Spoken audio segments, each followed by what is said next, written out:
Defence ministers of Australia, the UK and the US have met in London to reaffirm their commitment to the Aukus trilateral security pact. It comes after Australia and the UK revealed plans to work towards a first-of-its-kind treaty designed to speed up the delivery of a next-generation nuclear-powered submarine fleet.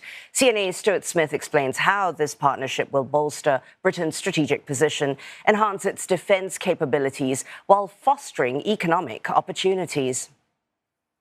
Defence Minister Richard Marles said that this agreement, this profoundly important idea, as he called it, was blossoming after 3 years into a set of significant operational plans. He said it was a strategic imperative for Australia to have nuclear-powered assault submarines, and that work was going well to make that happen, especially after these meetings here in London, where Australia and the UK are trying to agree a bilateral arrangement to further support each other with the submarine programme, yes, but also what's described as Pillar 2 in the Aukus agreement, exchanging very sensitive but very cutting-edge technology like AI systems, like very advanced technology related to hypersonic missiles, and also related to the use of artificial intelligence, all for one reason.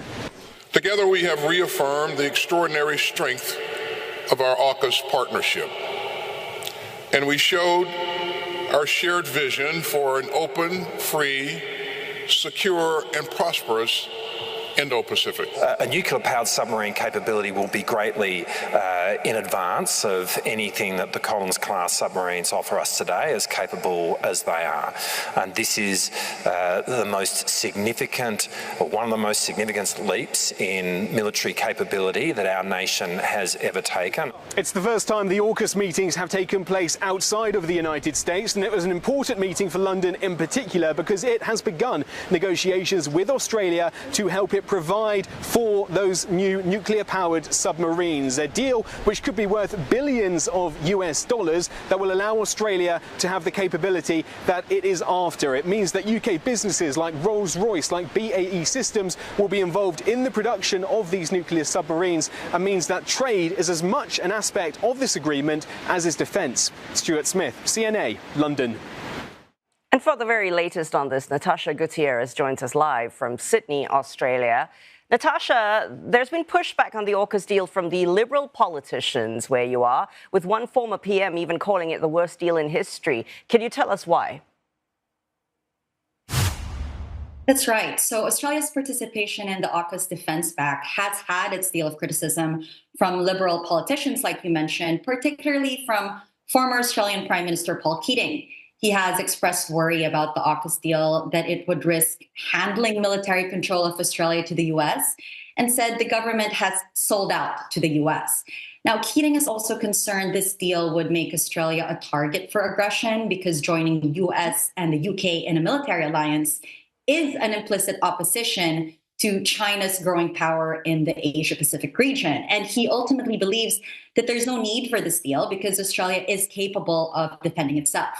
He also said that this all boils down to China laying claim on Taiwan, which America is against. But Mr. Keating said Taiwan is not a vital Australian interest. Now, aside from criticism that Australia will be pulled into military and geopolitical dependency on the US, there are also concerns on the deal being too expensive and potentially undeliverable. Now, Defense Minister Marles has hit back on these claims, emphasizing that AUKUS would not compromise Australia's ability to make defense and security decisions in its own national interest. And he said that due to the position of Australia, which is ocean-going, the country needs to have a top-of-the-line nuclear-powered submarine capability. Now, there will, of course, be other voices, as in any democracy, but he said that this is a program that enjoys bipartisan support in Australia and that no matter what, it is going to happen. Natasha, there is an election in Australia next year, and of course a crucial one in the United States later this year. Will a potential change in leadership in both countries impact the defence deals and foreign policies?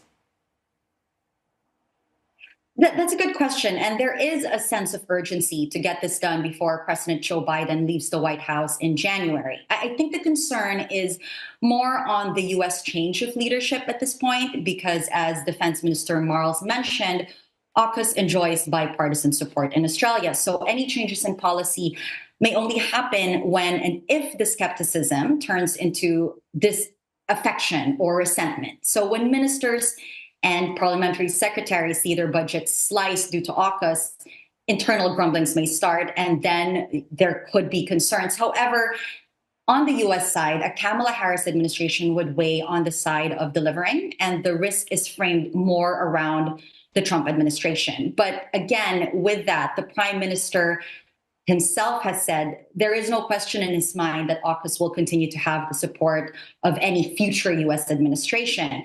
Marles also said Canberra is confident a re-elected Trump will back the AUKUS security alliance after talks with his camp. But of course, we always have to account for the unpredictability of Trump.